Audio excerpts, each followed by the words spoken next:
Penguin Random House Audio presents Old Time Radio's Greatest Shows, Volume 20, featuring Vincent Price, Claude Rains, Peggy Lee, and many more. Edited by Carl Amari.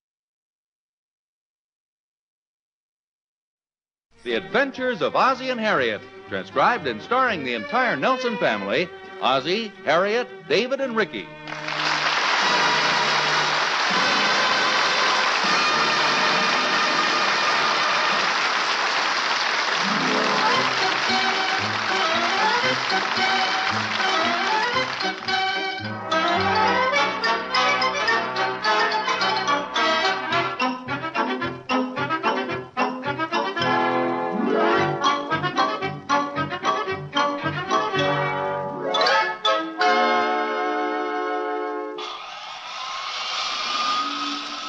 Do you hear that?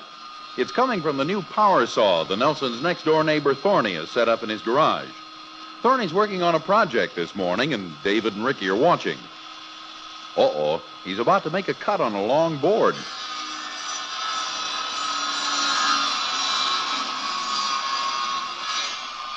Say, he must be making something big. A fence post, maybe. No, maybe it's a table leg. Or a letter opener? Oh, now I see what it is. Hey, that's a pretty expensive way to make a toothpick. Well, how's that for a demonstration, boys? That's a neat gadget. Yeah, it's a nice setup, Mr. Thornberry. Well, thank you. You can do almost anything with one of these handy-dandy electro shops. I thought Pop said you had a wood butcher junior. Oh, he did he?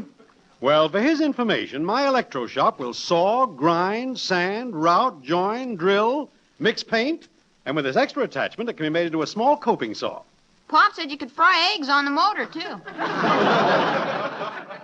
Obviously, it's also good at collecting sour grapes. I've seen it advertised on television. All these extra pieces come with it? Well, all except the coping saw attachment. I got it as an extra bonus for calling before midnight. How long does it take to convert it to a drill? Oh, just seconds. Here, watch. Yeah, I take this off, slip a drill into the chuck, tighten it, and there you are. Look at it drill holes through this board. Oh, it drills too fast. What do you mean? Wasn't that board supposed to be the top of an end table?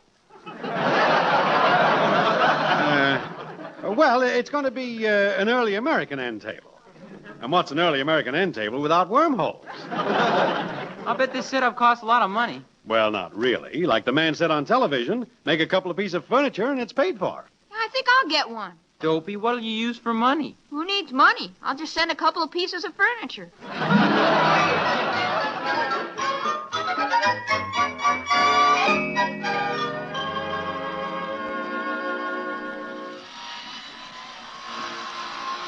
Harriet, is that screeching going to keep up all day?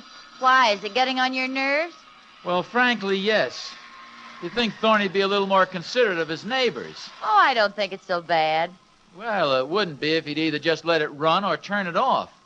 But he runs it for a while, and then he stops it, then he starts it, and he stops it, and then he starts it, and then he stops it, and then he starts it, and then... Stop it. Yeah, then he starts it, and then... Oh, Ozzie, for goodness sakes, Thorny's just having a little fun. Fun heck. He's running a modern version of the old Chinese water torture. Don't be so silly. There's nothing wrong with a man enjoying a new hobby. Besides, it'll probably taper off after a while. That's no excuse. Disrupting everybody's life. What's he disrupting? Well, nothing, except that a man who works around the house all day ought to have a few moments of peace and quiet for a little relaxation. Ozzie, it's only 10 o'clock. Besides, I'll bet Catherine appreciates having a handyman around the house. Well, you aren't suggesting anything, are you? Of course not. But since Thorny's had the new machine, he's been fixing things like a beaver, putting up shelves, making cabinets, and he really seems to like it. Am I tempting you? Well, you're giving me ideas. You know, my hand tools are getting pretty old. Maybe I'll get rid of them. And buy a machine like Thorny's? No, just get rid of them. Oh, you're a big help. But no matter what you say, Thorny sure is going at it. Oh, sure. I should think you'd be over there getting a free demonstration. I went over yesterday trying to show a little interest in his new saw. It wasn't 2 minutes before he was hinting for me to leave. Well, now, that doesn't sound like Thorny. Oh, he can be pretty cantankerous every once in a while. Besides, how was I to know? Know what? That there was a nail in the board I was cutting? There he goes again, the big show-off. You wouldn't talk like that if you knew what he was making. I know what he's making, a big pile of sawdust. I have a hunch he's also making something for us. For us? What? Well, it's supposed to be a surprise, but Catherine said something about his making a big coffee table, and you know how we need one. What makes you think it's for us? Well, he was making a lot of remarks when we were all sitting in front of our couch the other day. He was probably hinting about our needing a new coffee table. If I know Thorny, he was probably hinting about getting a cup of coffee for himself. No, I wouldn't be too sure. Catherine says he's bought a lot of plans. He's going to make things for all their friends. Coffee tables, cabinets, chairs. He's even going to make a little doorstop for the postman. Now, that's pretty funny. Imagine buying a great big expensive tool like that just to make a little doorstop. Hi. Well, hi yourself. Hi, Where hi, have you son. two been? Over watching Mr. Thornbury. That sure is a swell setup he's got. You ought to see all the stuff Mr. Thornbury's making, Pop. Yeah, I've been hearing about it. I'm sure it's all very interesting. He's going to make a bookcase for our bedroom when he gets caught up on his other orders. Well, now, that's very nice of him. Boy, he can make anything. Mr. Thornbury said he'd teach us how to use his tools. I made a tabaret manual training class in school once.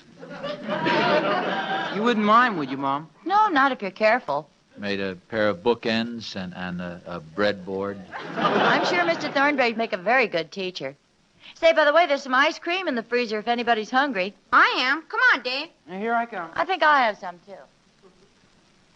I did it with just ordinary tools, too. Nothing fancy.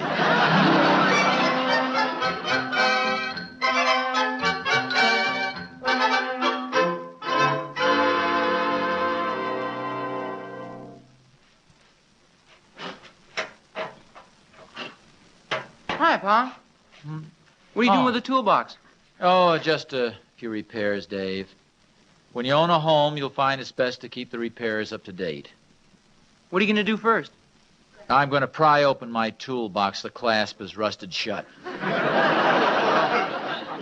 Dave, would you get me the little repair list your mother keeps on the bulletin board out there in the kitchen? Sure. You know, Dave, it always pays to do things as they come up. Here's a list, Pa. Oh, thanks. Now, careful. The paper's getting a little brittle. You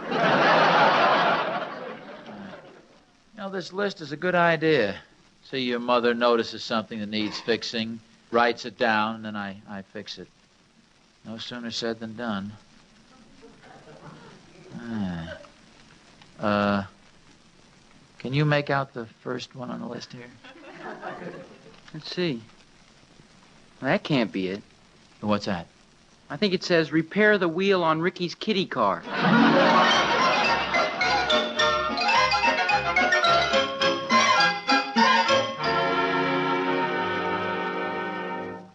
Just hold that end of the shelf, Dave, please. I got it. Here's the nail. Well, thank you.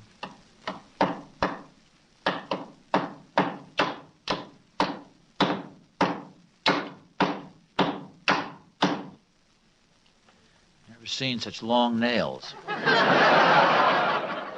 I put one at this end? Oh, yes. Be careful, Dave. Oh, I will. There.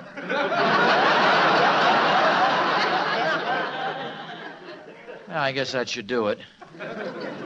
They're pretty nice shelves. Oh, thanks, son. It's too bad you don't have a saw like Mr. Thornbury's. Sure would save a lot of time. Well, maybe, but I doubt if it'd produce the desired effect. You know how your mother likes antiques. What do you mean?